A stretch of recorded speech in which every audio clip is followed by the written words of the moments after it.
Guys, welcome back to Serial at Midnight. My name is Heath Holland, and I am joined by the master, Max Allan Collins, for a discussion about the Private Eye movie. Max, welcome back to Serial at Midnight. Always a pleasure. Always a pleasure to be with you. It's always a pleasure to have you here because nobody knows their stuff like you do. For a top 10 discussion about Private Eye movies, which is what this is going to be, uh, who better to talk about the genre than someone who has written dozens of Private Eye novels? You're an award-winning author and writer, and I know this is a genre that you not only know intimately from writing in it, but also you've studied this for many, many years. You know this format.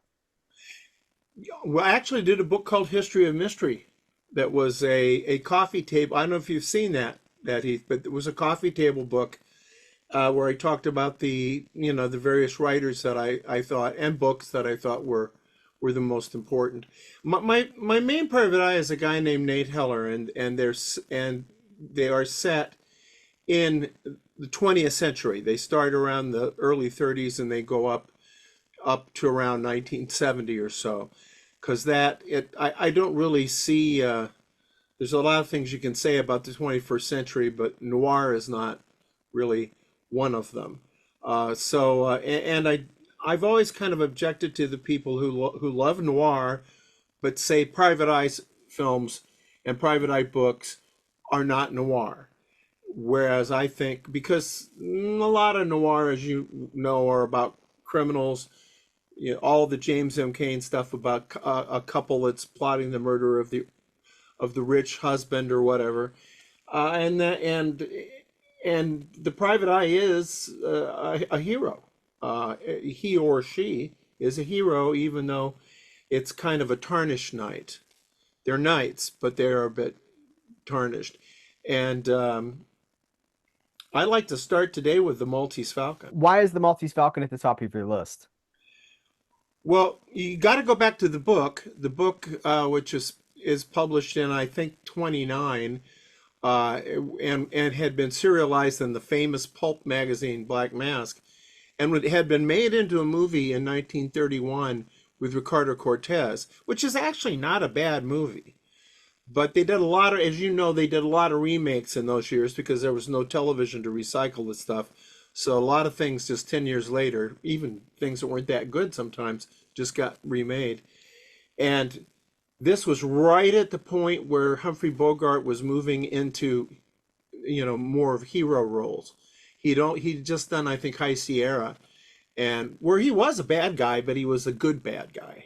And so this is really one of, if not the first, hero roles. And the fact that Sam Spade is really a tarnished knight. I mean, he's a guy who seems to be pretty shady. For one thing, Sam Spade is having an affair with his partner's wife, which is a new wrinkle on this. But what's really important about the Maltese Falcon as a book and as a movie is Dashiell Hammett, who himself had been an op for not a continental op, as he wrote about, but I forget the name of the agency that he actually worked for. But he was a private detective, so he brought a certain authenticity to the table.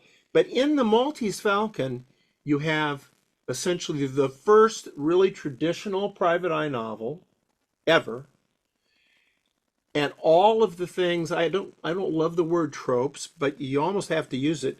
He's got the secretary who's in love with him, his loyal secretary. He's got the cop who doesn't like him. He's got the cop who likes him. He's got the femme fatale, who maybe is a good girl and is probably a bad girl. He's got the Gunsel, the cheap villain. Gunsel, by the way, in the day actually meant a kept homosexual lover, not a gunman, but most people think it means gunman. So you have a book that basically was the first of the genre that was also the best one ever done. Now that's unusual to invent it, and and also come up with the definitive version of it, because the private eye novel never changed much after that. Even today, all of that stuff tends to be there. It certainly was there in most of it was there in Raymond Chandler's Philip Marlowe. Almost all of it was there in Mickey Spillane's Mike Hammer. And you can go down the list. They don't always have a secretary. They don't always have every one of the trappings, but all of these trappings Hammett had set up. And then you have John Huston just really doing an A picture version of this, and really solidifying what this genre is going to look like from pretty much from here on out.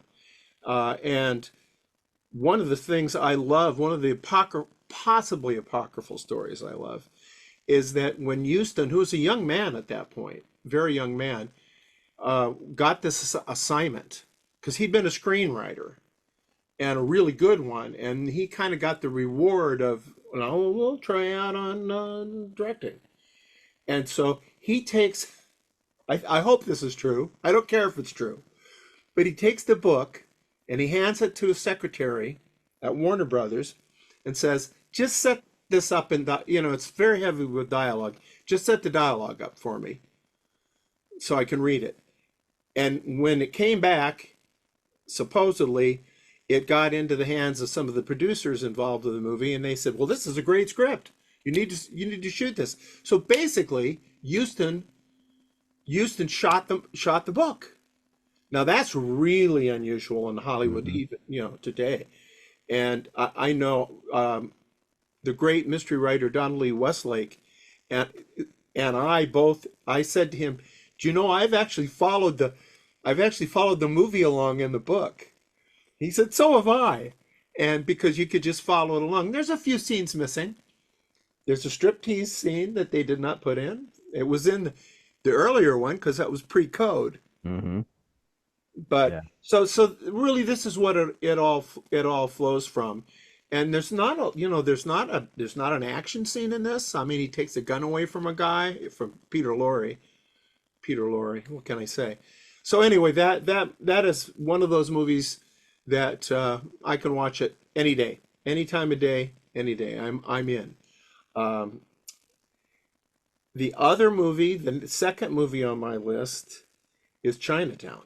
The thing about Chinatown is that it breaks a few of the conventions. It goes, first of all, it understands that to do the private eye story properly, or that was the view, you got to keep them in that 1930s, 1940s, 1950s period of the 20th century. But Jake Gittes, as played by Jack Nicholson and beautifully written by Robert Towne, Jake Gittes is in some ways not your typical private eye. He's vain. He takes divorce work. A lot of the private eyes in fiction and in movies are above divorce work. Mm-hmm. In real life, they almost all did divorce. I mean, that was their bread and butter, to do divorce work. So he does that. So he is a 1930s private eye viewed through a 1970s lens. And I believe that Towne had been reading a lot of Raymond Chandler. So there's a lot of the way Chandler mounted things about, and Chandler wrote a lot about, well, almost exclusively about California and about Los Angeles. And that's all in there. It's an incredibly well put together a mystery that builds and builds and builds. And you start out with Jake very cocky, and then by the end of the movie he's devastated. And what happens in the end of the movie, and this is probably Polanski's touch, it is Polanski's touch, and I know Polanski's a controversial figure, understandably, justifiably, but the ending, which was not the ending Robert Towne initially wanted, he had a somewhat dark ending in mind, but not as dark as Chinatown actually ends. And it's even shot in a different way. It's somewhat traditionally shot up to the end, and then it goes real handheld and is very almost documentary looking. Very different style for the ending, the famous ending. It goes from cinematic to a more verite. I mean, it feels very real. Absolutely, and you know that this is got to be Polanski on some level, looking at and you know the murder of his wife by the Manson family, and it was devastating to see that on first run, which I did see it, where I'm sitting there saying, well, one of the best, slickest private eye movies I've ever seen. And one of the functions of the private eye is that outsider who comes in and fixes things. I mean, he finds a solution to the mystery. The tragic endings. There were melancholy endings. You know, the woman the private eye loves, he may have to send her to jail. Okay, but not to have the world fall out from under you. There's a moment at the end of that movie where he literally gets pulled out of the movie. He's pulled out of frame, and you're like, oh, and that's why that forget it, Jake. It's Chinatown Mhm. has such resonance. Now I didn't put it on this list, but I noticed that Paramount included it in their little box set of. Yeah, the 4K has the 4K of Chinatown includes the two Jakes. And I love the Two Jakes. I think it is. I'm a Two Jakes apologist. It is very underrated. It is a wonderful. You know, it's not as good as Chinatown, but Well, way. that's the thing. It's like once you've done this one monolithic success, like let's do it again. And it's later, I mean, time has passed. It feels like trying to recapture lightning in a bottle, but you can't do, but Well, it it's a connects with coda. you. It works as a coda to the first movie, and it has the wonderful dialogue. It has wonderful characters. The conclusion. I won't spoil anything for anybody, but if you bought that box set, that Chinatown 4K, and are just ignoring the Two Jakes, like I hear it's kind of bad. Now there's things wrong with it. Um, the score is weak. It's serviceable, but you're coming off. You're a sequel to a movie that had one of the great movie scores of all time, which is fascinating because they had a different score.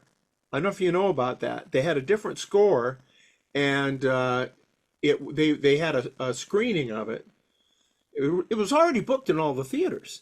They had a screening of it, and a famous, and I forget who it was, but a famous composer was sitting with Robert Evans, the producer, and Polanski, and I think Robert Town, and he said at the end, he said, "Great movie, change the score."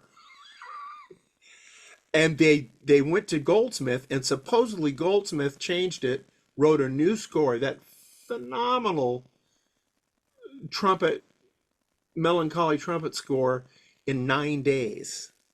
He delivered it, and it's one of the great scores of all time.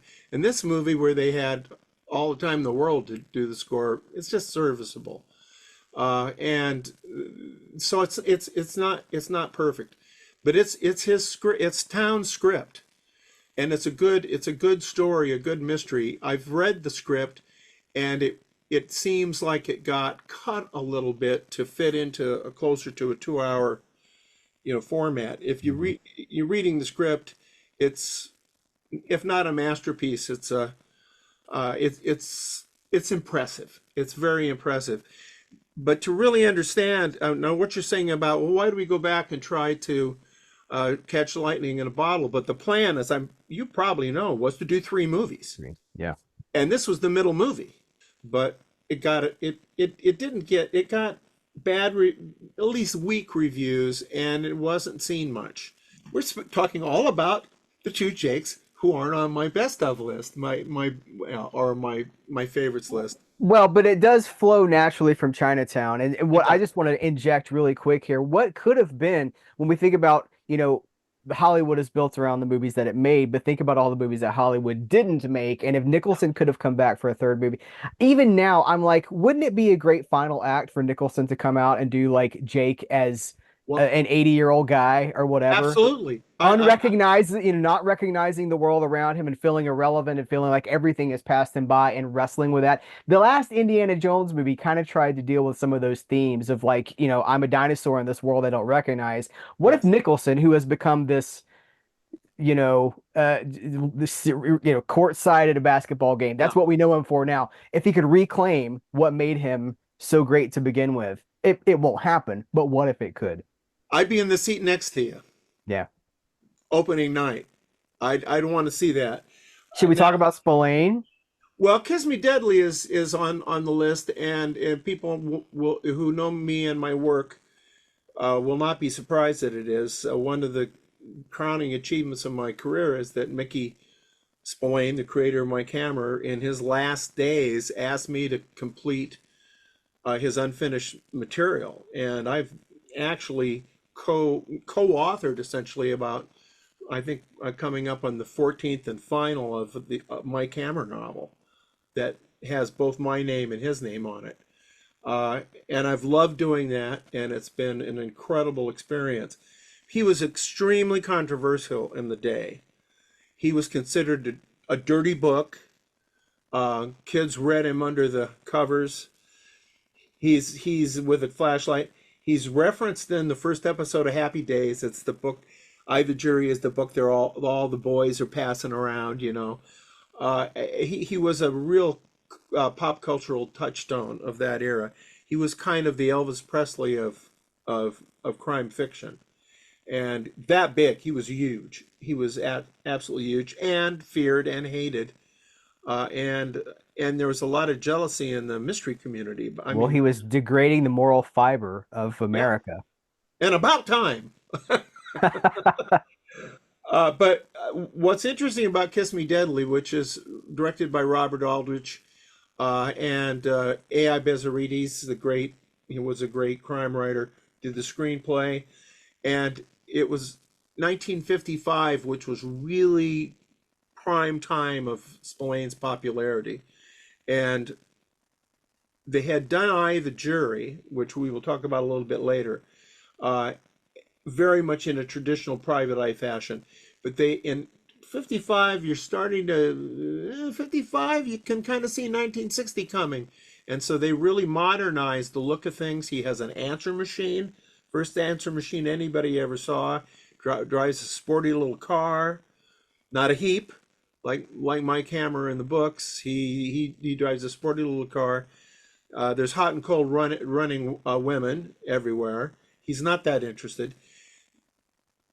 Aldrich and Bezzarides were clearly of the leftist persuasion, and Mickey was not of the leftist persuasion. He was very right wing, and they somehow got this assignment and had a certain amount of lack of respect, maybe even contempt for the material that they were doing.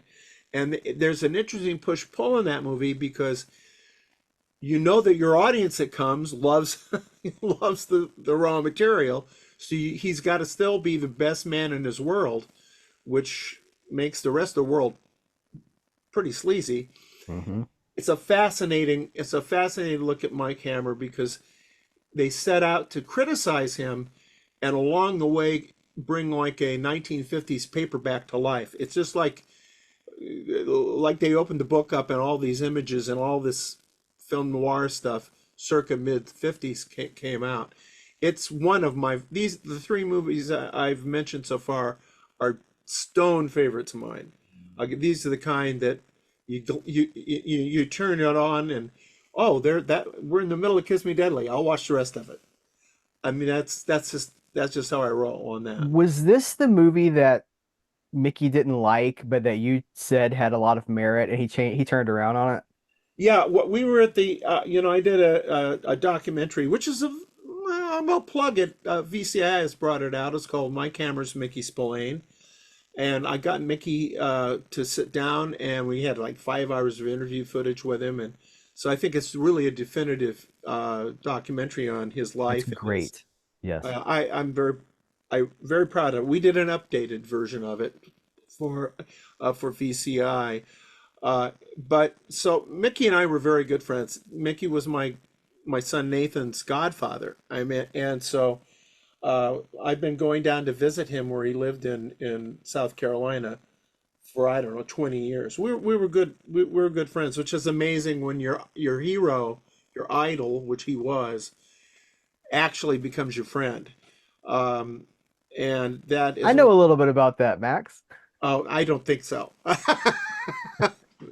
I mean, but you know, I got to hang around with Chester Gould too on Dick when I was doing Dick Tracy. So there's yeah, there's some fun things that I've been very lucky to be part of. But we were in England at the British Film Institute. They had a, a showing of my documentary, and they showed Kiss Me Deadly, and they showed I the Jury in I think in 3D, and a Brian Keith pilot they showed, which was the Brian Keith pilot was not picked up by the networks because it was too violent, supposedly.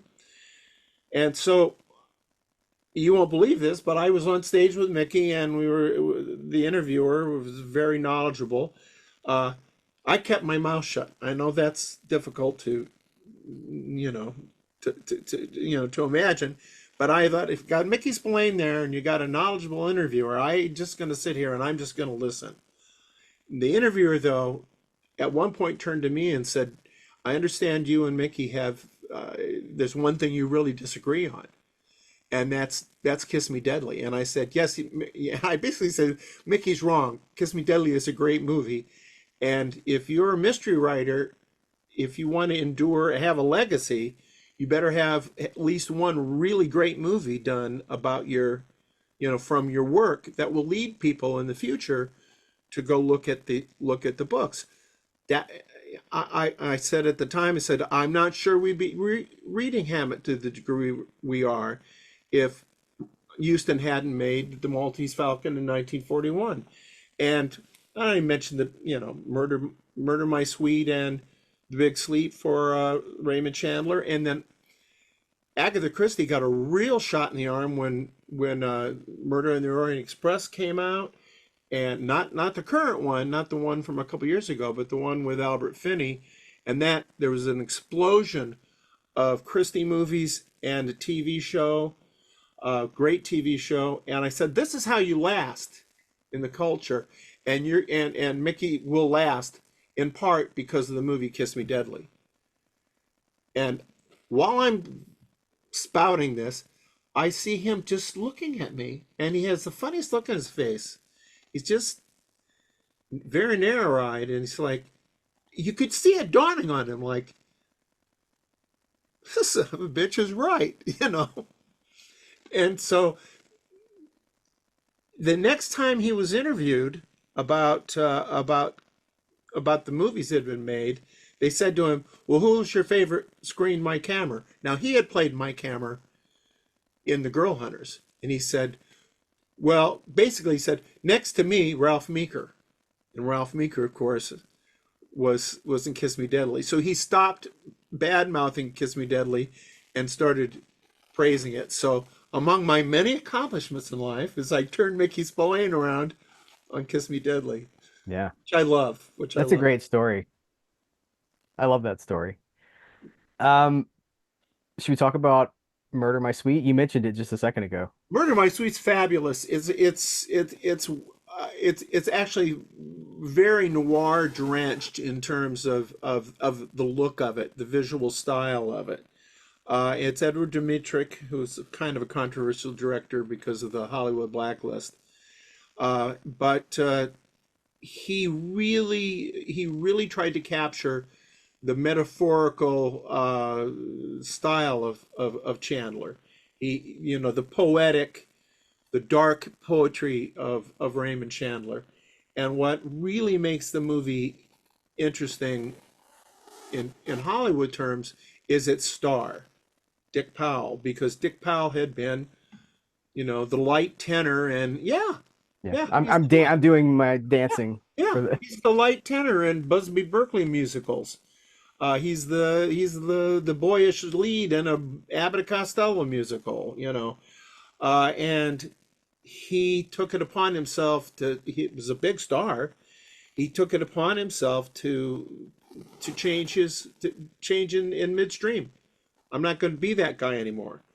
And when they originally released Murder My Sweet, which is based on the novel Farewell My Lovely, one of the great Private Eye novels, uh, it was called Farewell My Lovely as a movie, and people thought it would be a musical, and they had to change the name. In Great Britain, it was Farewell My Lovely.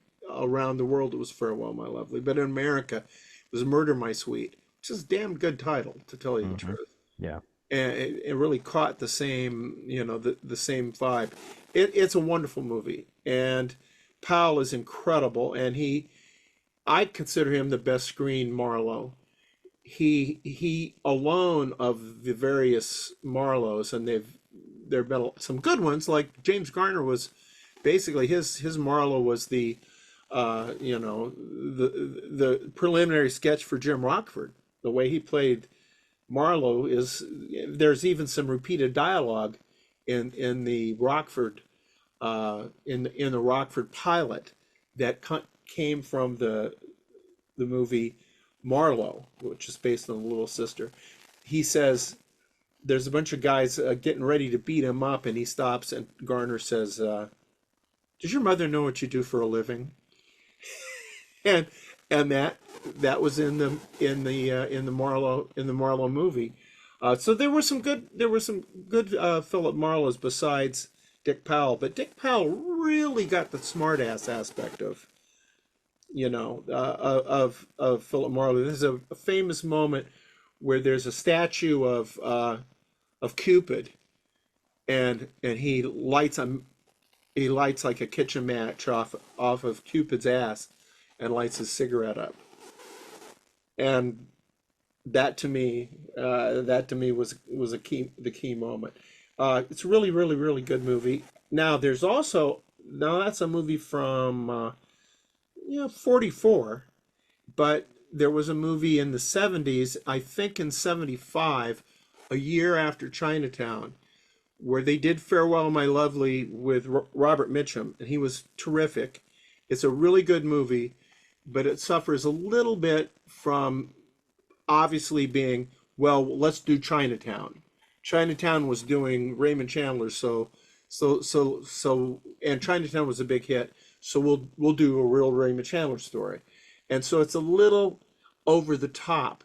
But what's really interesting is if you watch Murder My Sweet and then watch Farewell My Lovely, all the stuff that Murder My Sweet left out of the novel is in the Farewell My Lovely movie with Mitchum, and a bunch of stuff that isn't in that movie was in Murder My Sweet. So if you watch them both, you get the whole. I one time showed my son both those movies back to back, and I think he was really fascinated. My son Nathan. Uh, and there was a really interesting but not good Michael Winter movie done, and I don't remember what year it was, but they did The Big Sleep again. But they filmed it and set it in England, and that was just wrong. But they tried to straighten out The Big Sleep, and we'll talk about The Big Sleep, the good Big Sleep, the Bogart Big Sleep. I think it might be next on the It list. is next on the list. Let's just launch into it. Well, it's also a movie that I think is a little bit misunderstood because there's a lot of talk about how incomprehensible the movie is, and it's true that it is somewhat incomprehensible. But I don't know which edition of it is, but there was a first version of it that they did that was quite faithful to the novel, and it went out during the war. They would send films out to the troops before they'd been in the theaters in many cases. And this version exists, and there's somewhere out there on one of the official DVD releases that version is included. And the version everybody has seen, which is very entertaining, is it has a lot of Lauren Bacall edited into it. She was not in it much in the original version. But she tested so well, and she had done so well in in a previous movie that they thought we're going to load this up with. And so Howard Hawks never gave a damn about coherence. He was all about scenes. He loved, he just thought in terms of scenes. Great filmmaker, a little ragged as a storyteller, oftentimes. And so he didn't care. And so when you try to make sense out of that movie, it's a problem.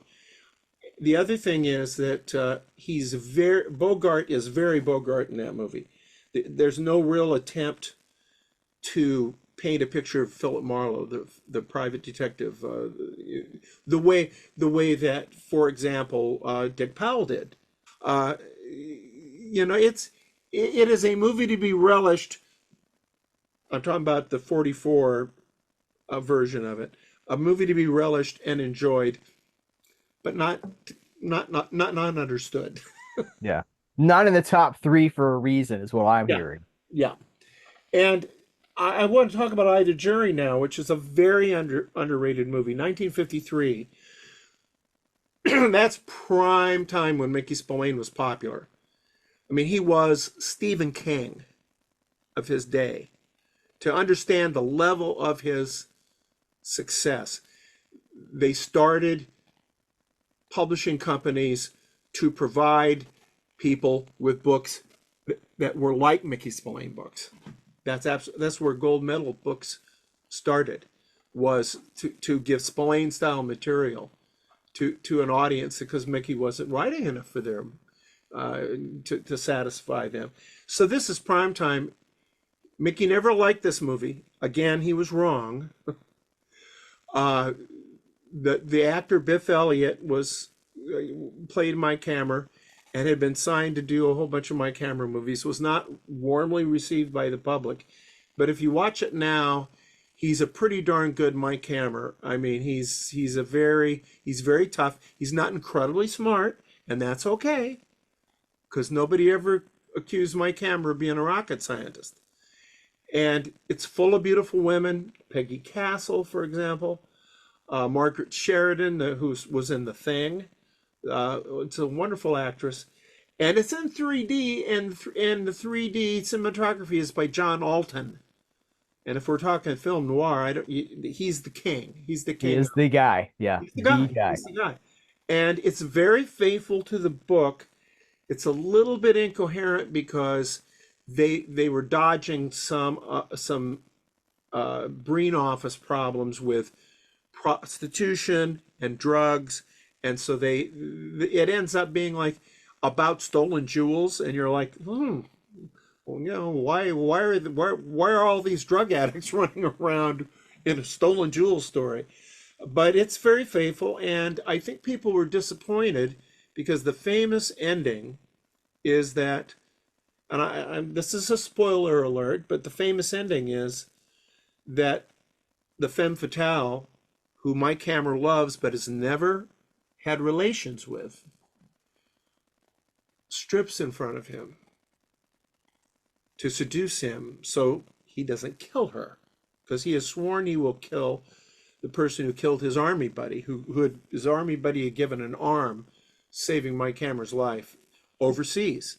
So it's very much a post-war, how tight those soldiers were.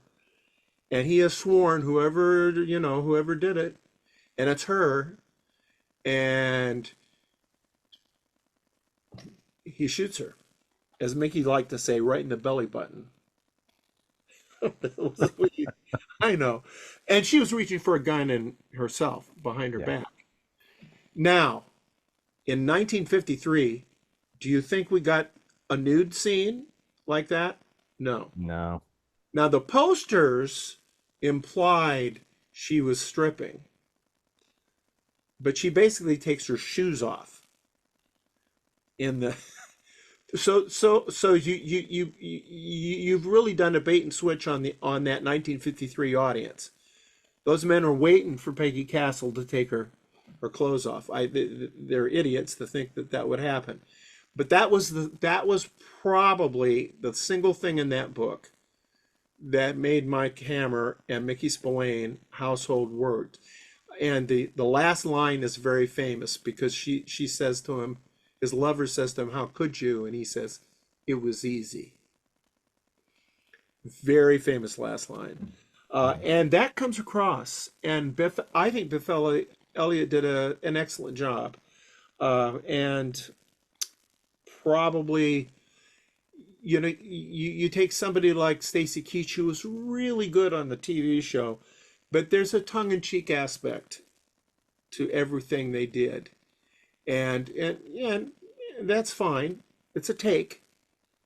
All these films and TV shows are interpretations, but I the Jury, the 1953 I the Jury, which Classic Flicks has the most incredible version of that out. Yes. You get the 4K disc, you get a Blu-ray, and you get a 3D disc. It's a terrific thing that Aren't you on that? Didn't you contribute to that as well? uh, I think I did. I think I did the commentary. I don't remember. I think I did the Okay. commentary, and I think I may have provided some of the lobby card type material Yeah. because that was one of my holy grails of movies. I never thought I'd see it in 3D. I mean, I saw it on a little bitty TV about this big as a kid, Hmm. and was just had my nose to it because I was a Mickey Spillane fan from age 12, and still am, obviously. Um, Let me I lead you also to your next pick. Or were you I gonna? Oh, just go want to ahead. just mention that I really do like the Armand Assante version of I the Jury. It's actually from a Larry Cohen script. Cohen famously got fired off the movie for falling behind schedule, and it was done by Richard Heffron, I believe. I think that's who directed it. But anyway, Asante was very tough as Hammer, and his femme fatale was played by Barbara Carrera. Spoiler alert: she does strip at the end because it's like a 1982 movie. I was really surprised when I saw what was on the movie we're going to talk about next. You've got Shaft on your list, and when I saw that, I was like, "Well, of course it is," but it never would have occurred to me that that would be a private eye movie in the pantheon. Pantheon. Yes. So tell me a little bit about Shaft and why it's on this list. Well, when it was originally, it was written by Ernest Tiedemann, a white guy, but who had done several projects having to do with black culture and black crime, and was wholly appropriate for the material. When it was published, which was only about a year, I think, before the movie came out, uh, it was sold as right on the cover, the Black Mike Hammer, and he very much is Mike Hammer. He's got an office he's got an office in Manhattan, kind of a sleazy office. He's got a lot of girlfriends. He's got a cop friend. Mike Hammer famously has Pat Chambers, who's his cop friend, and he doesn't have a secretary like Velda, but he has the cop friend. It's a Mickey Spillane story, very much so. It is gritty. It's violent. And I tell you, we just lost Richard Roundtree. I thought he was one of the most charismatic actors who ever walked the planet. And I always wished he'd had a more sustained career. The last time they did a Shaft movie, which was kind of a comedy, they had three eras of Shaft in the movie. One was Samuel Jackson. I forget who the modern one was. And he comes in for like the last, I don't know, 10, 15 minutes and just tucks the movie under his arm and walks away with it. He's Shaft. There's except no substitutes. Richard Roundtree is Shaft, and and the two follow-up movies are excellent. Shaft in Africa is very underrated. They're moving him into kind of a James Bond area, taking him onto a different kind of landscape. Hmm. Uh, and Sterling Silliphant, the great screenwriter and novelist Sterling Silliphant, creator of Route 66 on TV, he had been in on the ground floor of Shaft. And now he stepped in as a producer and working with Tiedemann. Then he he went over and took over the screenwriting on the third movie, and it wasn't very well distributed. But if you get a chance to see Shaft in Africa, it's really worth seeing. And I even like the TV show. The TV show's it's a TV show. It was in the one of those wheels that they would do where the I don't Like know. Macmillan and Wife and Yeah, Columbo and yeah, was McLeod one of them as yes, well? Yeah. yes.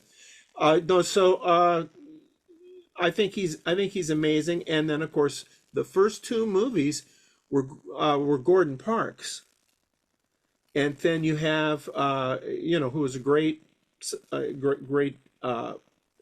not only filmmaker but a photographer, and so he captures the grittiness. I mean, they're shooting in Harlem. They're really shooting in on the streets of New York, and of course that opening you can't say enough about Isaac Hayes' score. I mean, a lot of these kind of characters, at least starting with, I would say, Peter Gunn, and I'm getting ahead of myself a little bit, but the Peter Gunn theme was so important. And so Henry Mancini, that was such a big part of that TV show, which was a Private Eye TV show, Hmm. that starts this whole thing about now we're going to have next. So if we do James Bond, we got to have a James Bond theme. And so these themes come, and so Shaft having that theme song at the beginning, where he's walking against the flow of traffic. I mean, if you don't know who Shaft is, you're not just watching that opening and listening to that music. You're just not paying attention. I thought it was, and it's kind of it's not a great story. It's kind of a serviceable.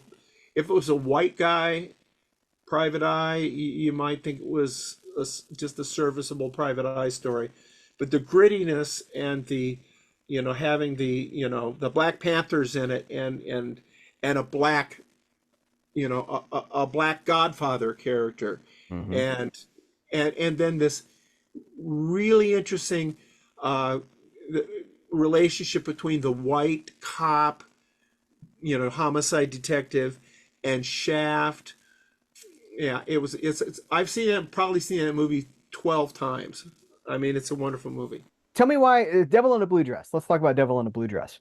Well, Devil with a Blue Dress is kind of it's not Shaft. I mean, Shaft is Mike Hammer. I would say if I had to characterize Devil in a Blue Dress, it'd be more Philip Marlowe uh, taken down that road. But Walter Mosley is one of the most popular and best mystery writers of his generation, and was part of this wave of private eye writers. I looked at the private eye form, and I thought the only way I could figure out to do it in a way that would be meaningful would be to do it in period. And Chinatown had shown the way, and a TV show called City of Angels and there was a TV show called Banyan. There's just starting to be a little bit of this. We'll do private eye, and in books as well. Like the late Stuart Kaminsky, pal of mine, was doing private eyes in period. But then Robert B. Parker came along, and Sarah Paretsky came along, and they began just modernizing the private eye a little bit, and just enough time had passed that, and they did not really, they kind of played the tropes down, and Parker got very popular, extremely popular. So did Sarah, and Marcia Muller also got very popular, just by doing private eyes of their time, of their generation. And Mosley, although he did write a period private eye, he was part of that wave of new young private eye writers that came up. That most of these people started about when I started, and had more success than me, but deserve to have success. I mean, these are all really important writers, in my opinion, in the field. But they didn't have a movie made from Road to Perdition. Well, no, but he had a movie made called Devil in Blue Dress, and that was an extremely good movie. And Denzel Washington is not a bad leading man to have, and so I do like that. I do like that movie. Um, it's to me, it's not in a class of the ones that we discussed. We're getting down the list a little bit. Yeah. Like the next one is Gun, is basically the Peter Gunn movie, directed by Blake Edwards and I think written by Blake Edwards. And that was trying to, because of James Bond's success, trying to recapture the popularity of the Peter Gunn TV show, which had been started in 1958 and really started the whole private eye craze on TV, and had Hmm. that fantastic Henry Mancini theme song. Yeah. Uh, and it's a good movie. I like it. Uh, but they did not bring much of the TV cast along for whatever reason. I mean, uh, the cop friend is played by Edward Asner, whereas I think I can't remember the name of the actor, but he was a really good actor, played him on TV. And TV was black and white, and it was very kind of noir, and there are little noir chamber pieces. And this was color, and it was flashy, and It was they like 1967, wasn't it? It was yeah, like the it swinging was 60s by that time. yeah, it was late. It was a 50s thing being done in the 60s, and the ending was very much lifted from the end of Kiss of Spillane's Vengeance is Mine. And I won't say what that ending is, but at that time, Vengeance is Mine, like Kiss Me Deadly, and I the Jury, these are the most widely read crime novels of their day. So to steal an ending from one of them, uh, a surprising number of people would say, well, that's the end of Vengeance is Mine, you know.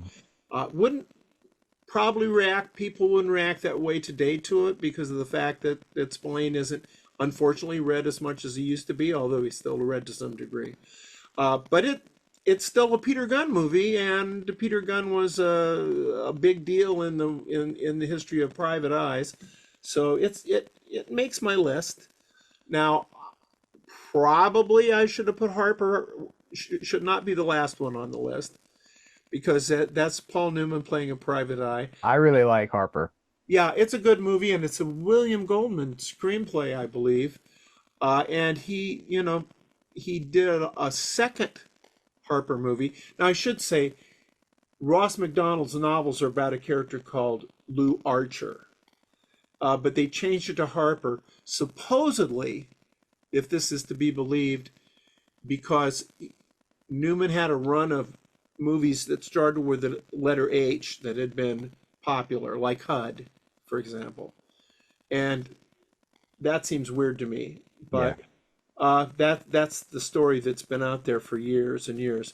He came back and did a very underrated follow-up, I think about 10 years later, called The Drowning Pool, which is also from a Ross MacDonald novel. And I actually think is pretty good. I think it's a pretty Well, it's strong, the Chinatown Two Jakes thing where you yeah. later they come back as the same character, but so much time has passed, it feels like a very different thing. There's also a kind of a third one. There's a movie called Twilight that he plays a private eye in, but he's not named. They didn't name him Harper, but it's very clearly to me the same character, and that has James Garner in it, which is interesting because you've got two. I mean that's a lot of testosterone on the screen. Let me throw this out there too. I seem to remember, I'm just going off memory here. I remember a rumor that they had not secured, the Hollywood had not secured the Archer name when they licensed the story, or something about not getting the story but not the name. And then when they realized they didn't have the name, it was too late, something like that. So I don't, that we just throw that in the mix there with what could have happened. Well, I know that I mentioned Don Westlake earlier, and he also wrote as Richard Stark, and he's the author as Richard Stark of what became Point Blank. And there were a bunch of these movies that were from his Parker novels. So it's not Robert B. Parker. This is a character called Parker who's a thief. And there's a bunch of movies, The Outfit, The Split, but a bunch of movies based on those books, and he never licensed the name of the character. And the character was never licensed until I think after Don was gone, and so the estate licensed it, and there was a movie called Parker. Jason Statham and Jennifer It's Lopez, right? and Yeah. I do want to mention one last thing, and that Okay. is that probably my absolute favorite Private Eye movie isn't maybe a Private Eye movie. Uh, is Vertigo a Private Eye movie? I mean, Vertigo checks a lot of boxes, and there's some real similarities, particularly structurally and thematically, between Chinatown and Vertigo. They both begin with clients who are well, they both have some terrible thing that happened in the past that haunts the detective, Which is a noir theme as well, which by is a the way. noir theme, and then they have a they have a sequence of playing with the audience's boredom as the detective is shadowing somebody, trying to figure out what's going on. They both have clients who are lying to them. They both have women who are duplicitous, essentially pretending to be one person and really are not revealing who they are in their entirety. And they both work hard to to try to figure things out and make the world right, and cost the life of the woman that they love. I mean, the last time I watched Chinatown, I thought, is this Vertigo? Yeah, that's really, there's a lot of similarities I hadn't connected before. And they're, you know what? They're both great movies, and they Yeah. just show, they just show that there's, if Vertigo influenced that movie, God bless Vertigo and God bless Chinatown, because they're both great. One of the things we didn't talk about that at some point might be worth exploring. It's a little philosophical, but Polanski obviously uh, is a criminal. Let's say a fugitive criminal. How do we deal with these Hmm. wonderful works of art given us by people that aren't necessarily wonderful? Right. And it's a conundrum. It's a Yeah. conundrum, uh, and it's a very noir conundrum. Yeah. We should unpack that at some point in the future and I- just have a conversation about it because it's of course going to come down to personal. It is. What you can dismiss is what it comes down to. What can you live with? What can you overlook? And the line's going to be different for everybody.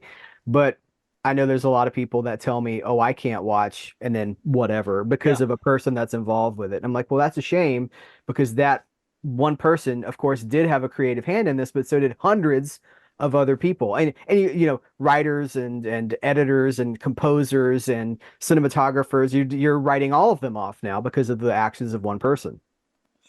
That's correct. And an argument can be made that all the artist owes you is the art.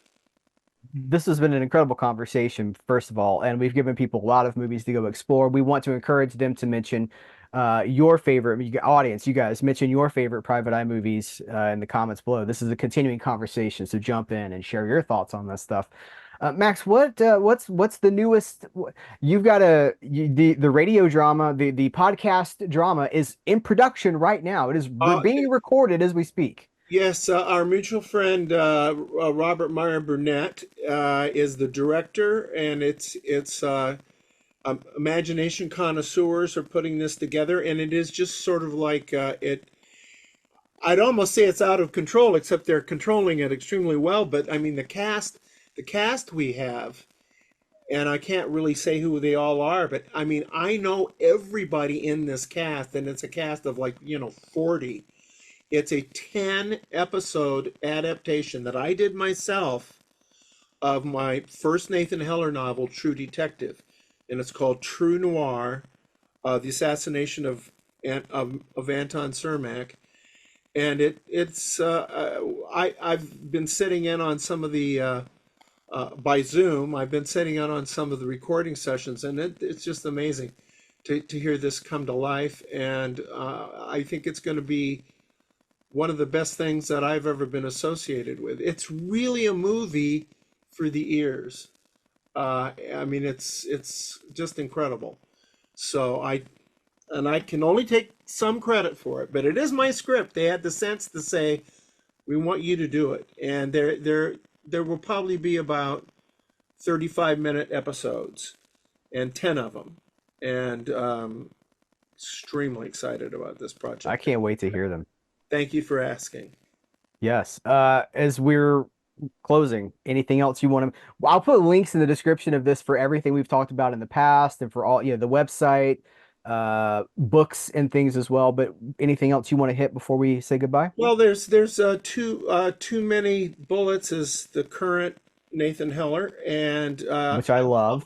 I hope I will be back with you to talk about my chamber noir, Blue Christmas, which you've been good enough to view and actually comment on, and that will be out in October of this year, and it's going to be on physical media. MVD is bringing it out, and very excited about it because it's a labor of love. We it's my little I don't know, $15,000 movie, but I think we got a lot a lot of bang for our buck. Yeah, you did. You're so good at storytelling that you can make small resources look like a lot more than they are. And I think that there's a lot for people to connect with there because if you come for the story, nobody does it better than you. And we're going to shoot another one this year. We're doing based on well, this is my wife. My wife and I do this series, the antiques series. This is cozy. This is not noir. This is humorous cozy, and we're doing the first ever antiques trash and treasures mystery on film. In we're going to be shooting it in late August, and it will be out not this year but next year, next Christmas. It's called Death by Fruitcake. I am so inspired by your continued, you just keep doing things. You have not slowed down. Yeah, listeners and viewers, every time I email Max, he's like, "Well, I'm in the middle of another book." Like you would just keep working, and I love that. And you work in different mediums too. You've got film work, you've got this podcast the audio dramas that are happening, film work, novels. It's incredible. And I'm a guest star sometimes on Serial at Midnight. You are a What regular feature. Yes. what really excites me. Thank you, Heath, and you do such a great job. Well, thank you so much for for being here and for sharing just like this peek inside your mind about these movies and why they matter. I think that that's incredible, and I always like to. It gives me fresh takes on things that I thought I knew, that I thought I had a perspective on. It helps me to think about them in a different way. So it's valuable. Great. Thank you so much for taking the time to be here with me. Really my pleasure. Thank you so much.